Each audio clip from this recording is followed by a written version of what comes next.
देखिए UP PCS 2024 का जब से रिजल्ट जारी हुआ है, जिनका हुआ है और जिनका नहीं हुआ है दोनों लोग बहुत परेशान हैं। परेशानी की वजह लॉजिकल भी लग रही है, क्योंकि अब हमारे चैनल में स्टडी फॉर सिविल सर्विसेज में अभी भी वीडियोस पड़े हुए हैं जहाँ पे 76 जनरल में हुआ है, इवन 72 क्वेश्चंस नेट में सही का हुआ है।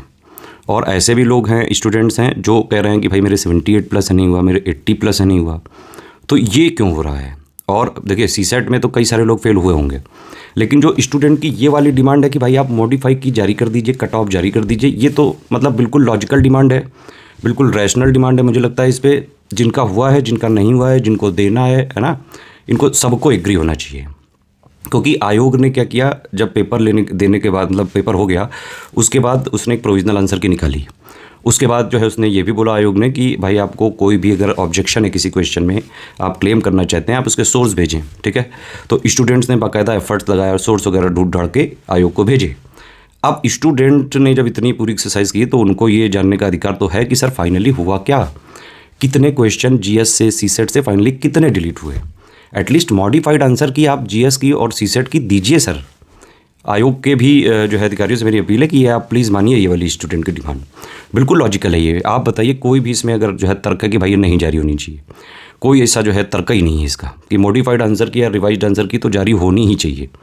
जैसे आयोग कहता है यूपीपीएससी का कि भाई यूपीएससी को फॉलो करता है, तो यूपीएससी एटलीस्ट पूरी प्रोसेस के बाद अपनी एक आंसर की फाइनल वाली तो देता है ना, और वो प्रोविजनल भी नहीं मांगता है। यहाँ मतलब वो प्रोविजनल भी नहीं देता है और वो स्टूडेंट से क्लेम भी नहीं मांगता है कि भाई आप बताओ हमें कौन कौन से जो है गलत लग रहे हैं, आपको सोर्स भेजो तो हम उसको सही कर देंगे। यहाँ पे यूपीपीएससी आयोग ने बाकायदा स्टूडेंट्स को प्रोविजनल आंसर की देके क्लेम्स वगैरह मंगवाए थे। तो स्टूडेंट्स को आप बताइए सर कि क्या पोजीशन रही फाइनली, कितने क्वेश्चन जीएस से आपने डिलीट कर दिए पेपर से, कितने जो है सीसेट से डिलीट किए, है ना, कितने होने चाहिए नहीं होने चाहिए ये डिबेट अलग है। लेकिन ये स्टूडेंट की डिमांड बिल्कुल लॉजिकल है, बिल्कुल रैशनल है कि अगर उन्होंने जो है एफर्ट लगा के सब कुछ भेजा है, भाई ये क्लेम है, आप उनको फाइनल पोजीशन बताइए। और ये आगे के लिए भी बड़ी ज़रूरी चीज़ है, क्योंकि अगर आप फाइनल पोजीशन अभी की नहीं बताओगे, अभी आप देखिए 2022 की भी फाइनल पोजीशन नहीं बताई है, 2023 की भी, 2022 में भी प्रोविजनल आंसर की जारी हुई, लेकिन वो पूरी प्रोसेस के बाद पोस्टिंग वगैरह के बाद अभी तक उसकी जो मॉडिफाइड या रिवाइज्ड आंसर की प्री वाली है वो जारी ही नहीं की है। ऐसे ही 2023 में किया, तो कई सारे क्वेश्चनों में कन्फ्यूजन बना रह जाता है। ये वाली चीज़ जो है स्टूडेंट्स को जो है हर्ट करती है, और 2024 में भी यही हो रहा है। लॉजिकल चीज़ है, मुझे लगता है कि आयोग को इस पे बल्कि स्वतः संज्ञान लेके ये चीज़ें कि भाई ये मॉडिफाइड की है, हमने इतने क्वेश्चन जीएस में डिलीट किए, इतने क्वेश्चन सीसेट में किए, क्या फाइनल पोजीशन रही, वो स्टूडेंट्स को सीधे सीधे जो है उसको बताना चाहिए। ट्रांसपेरेंसी भी मेंटेन होगी, इसमें कोई मतलब हार्म नहीं लग रहा है मुझे किसी भी तरह का। एटलीस्ट इससे जो है आयोग की छवि भी जो है साफ़ सुथरी होगी, और स्टूडेंट्स में जो ये कन्फ्यूजन है कि भाई कितना कट ऑफ रहा फाइनली, एटलीस्ट वो भी क्लियर हो जाएगा। तो ये वाली चीज़ में मुझे लगता है कि सभी लोगों को एग्री होने चाहिए। और अभी जैसे कोर्ट वगैरह के लिए भी कुछ लोग बात कर रहे हैं, कोर्ट वगैरह में भी आप लोग ये समझिए कि कोर्ट वगैरह केसेस होते रहे हैं हमेशा से, लेकिन जो है आयोग से कोई रिज़ल्ट बदलवाना बहुत बड़ी बात है, बहुत मुश्किल बात है। और अगर आप लोग जो है कर रहे हैं, जो लोग भी देखिए, जो जिन लोग का हो गया है उनको बुरा मानने की ज़रूरत नहीं है, वो लोग अपना तैयारी करते रहें, ठीक है। जनरली अगर इस तरह की चीज़ें में कोई केस होता है मतलब इस तरह का, तो यही होगा कि भाई जिनका हो गया वो तो देंगे ही प्री, लेकिन एडिशनल जो है आयोग कुछ लोगों को और सिलेक्ट कर सकता है अगर जो भी कट ऑफ बन रहा होगा। तो इसमें जो लोग का हो गया उनको मुझे नहीं लग रहा है कोई हार्म ऐसा है, वो लोग अपना पढ़ाई करते रहें। 29 जून को टारगेट मान के एससीएस ने इनिशिएटिव चालू कर दिए है, Hindi writing, essay writing, answer writing, test series के जो है बैचेस चालू कर दिए हैं, उनको लगातार प्रैक्टिस करिए, मतलब मेंस के लिए लगी है 29 जून तक, ठीक है।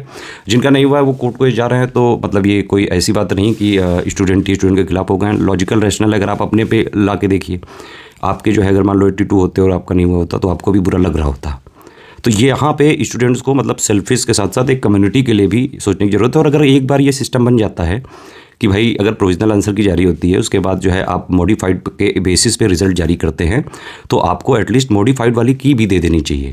आप की दे दीजिए कि भाई ये हमारी फाइनल की है, आप इससे मिलाओ, तो एटलीस्ट कन्फ्यूज़न मुझे लगता है सबके दूर हो जाएंगे। कट ऑफ चलो कह रहा है भाई आयोग कि भाई पूरी प्रोसेस के बाद बताना चाह रहा है, वैसे कट ऑफ भी बताने में कोई बुराई तो नहीं है। क्या लगता है आप लोग कमेंट करके बताइए। एक बात और मैं बताऊं कि यूपीपीएससी आयोग से कोर्ट में जीतना स्टूडेंट्स का बिल्कुल ही नामुमकिन बात है। थोड़े दिन पहले सत्यवीर दीक्षित का मैंने केस बताया था, हालांकि वो भी जीते नहीं हैं। अपडेट उसमें है कि आयोग का ही जो है पलटा वहाँ भी भारी है। तो ये वाली चीज़ें हैं। और अगर जो है कोर्ट वगैरह में जाती हैं चीज़ें तो फंसती तो हैं, लेकिन आयोग को जैसे कई लोग लेटर वगैरह लिख रहे हैं तो ये तो ज़रूर भेजना चाहिए। आयोग से सीधे जो है पोजीशन क्लियर करनी चाहिए। मेरी आयोग से रिक्वेस्ट है कि सर प्लीज़ ये वाली डिमांड आप मानिए स्टूडेंट्स की। ये एक्चुअली लॉजिकल डिमांड है, कोई इसमें ऐसा तर्क हो ही नहीं सकता है कि भाई मॉडिफाइड की आप क्यों ना जारी करें। 2022 की भी बल्कि आप दे दीजिए सर, 2023 की भी दे दीजिए। आने वाले जो भी एग्ज़ाम्स हैं उनके लिए भी लोग पढ़ना चाहते हैं PYQ को, तो उनको फाइनल आंसर का पोजीशन ही नहीं पता चल पाएगी कभी, है ना। RO के लिए भी कुछ लोग कह रहे हैं भाई बहुत ही क्या लंबा अब लेट हो जाएगा। ऐसी तो चीज़ें नहीं है। आयोग प्रयास तो कर ही रहा है और 11 लाख लोगों का एग्ज़ाम कराना है। थोड़ा सेंटर वगैरह की दिक्कतें चल रही हैं क्योंकि पेपर लीक वाले कानून में थोड़े प्रोविज़न स्ट्रिक्ट हैं, ये वाली चीज़ है। लेकिन ये भी बात है कि भाई सरकार अगर चाह ले तो कुछ भी सारी चीज़ें जो है मैनेज होके और अच्छे से व्यवस्थित ढंग से कराई जा सकती हैं, सरकार और आयोग चाह ले तो। और RO का मुझे लग रहा है कि ऐसा नहीं होगा कि मतलब जून से बहुत ज़्यादा लेट होगा, और हुआ भी तो एक आध महीने से ज़्यादा कोई बहुत चांसेस नहीं है, क्योंकि एक्चुअली ये भर्ती भी काफ़ी लेट हो गई। अक्टूबर 2023 की भर्ती है। अब आप देखिए उसमें करीबन जो है अक्टूबर से अगर अक्टूबर लगाएं और 5 महीने जो है 4 महीने इधर जोड़ लें तो 1 साल 4 महीना तो हो गया, प्री नहीं हुआ है। तो आयोग को भी एक्चुअली स्पीड अप करनी है, क्योंकि इस साल वाली प्रोसेस भी देखिए डिले हो गई, अक्टूबर तक चला गया। अब कई सारे स्टूडेंट ये भी पूछ रहे हैं UPPSC 2026 का प्री कब तक जा सकता है। अभी कुछ कहा नहीं जा सकता है। देखो ये UPPSC आयोग है, अगर जो है चीज़ें इन लोगों ने करनी चाहिए एकदम फास्ट तरीके से, साइकिल को मेंटेन करना चाहा तो ये पॉसिबिलिटी हो सकती है कि भाई 2026 को ये मई जून में ही करा लें। आयोग अपनी पे आ जाए तो सब कुछ करा सकता है। पूरी प्रोसेस जो है बिल्कुल आयोग ने 10-10 महीने में जो है भर्तियाँ पूरी करी हैं।